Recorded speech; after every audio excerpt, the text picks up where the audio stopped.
মহানগৰীৰ শিল্পগ্ৰামত বিজু ফুকন স্বীকৃতি বঁটা ৰয়েল এফেয়াৰ্ছৰ উদ্যোগত 2023 বৰ্ষৰ বঁটা প্ৰদান কৰা হৈছে। শ্ৰেষ্ঠ সাংবাদিক বঁটা দিলীপ চন্দনলৈ আৰু প্ৰাগ নিউজলৈ শ্ৰেষ্ঠ সংবাদ মাধ্যমৰ বঁটা প্ৰদান কৰা হৈছে। শ্ৰেষ্ঠ উদ্যোগী বঁটা অনুপম ডেকালৈ আৰু শ্ৰেষ্ঠ স্বেচ্ছাসেৱী সংগঠন আৰণ্যক, শ্ৰেষ্ঠ চিকিৎসা ব্যক্তিত্ব ডক্টৰ অজয়া মহন্ত, বিচাৰকৰ আসনত নয়ন প্ৰসাদ, অপৰাজিতা পূজাৰী, শ্ৰেষ্ঠ সংগীত পৰিচালক বঁটা অজয় সিনহা, শ্ৰেষ্ঠ সহ অভিনেতা কমল লোচন আৰু শ্ৰেষ্ঠ সহ অভিনেত্ৰী প্ৰতিমা চৌধুৰী, শ্ৰেষ্ঠ কণ্ঠশিল্পী পাৰ্থপ্ৰতিম শইকীয়া, শ্ৰেষ্ঠ অভিনেতাৰ বঁটা উদয় দুৱৰালৈ আৰু শ্ৰেষ্ঠ অভিনেত্ৰীৰ বঁটা লাভ কৰিছে বৰষাৰাণী বিষয়াই। শ্ৰেষ্ঠ পৰিচালকৰ বঁটা প্ৰবাল বৰুৱালৈ আৰু লোকেল উৎপাদলৈ শ্ৰেষ্ঠ ছবিৰ বঁটা প্ৰদান কৰা হৈছে। জীৱনজোৰা সাধনা বঁটা দীপেন বৰুৱালৈ আৰু এই বঁটাত দিয়া হৈছে 25,000কৈ টকা।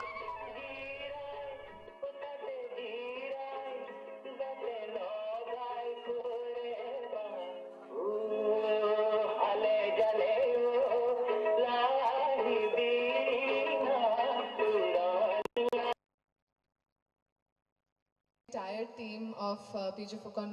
Recognition Award, Minibo, Angshuda,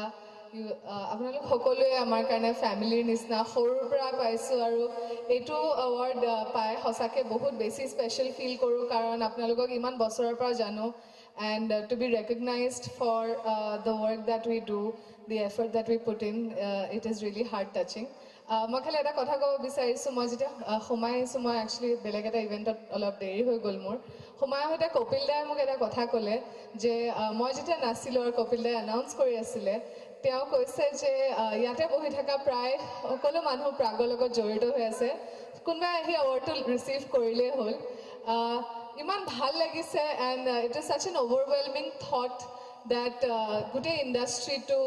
যি ধৰণে আমাক ভাল পায়, যি ধৰণে আমাক support কৰে,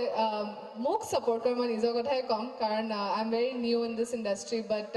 last 6 years যি ধৰণে সকলো ইণ্ডাষ্ট্ৰি মানুহে মোক আকলি লৈছে, বিৰাট, it's very very overwhelming and very heart touching and I don't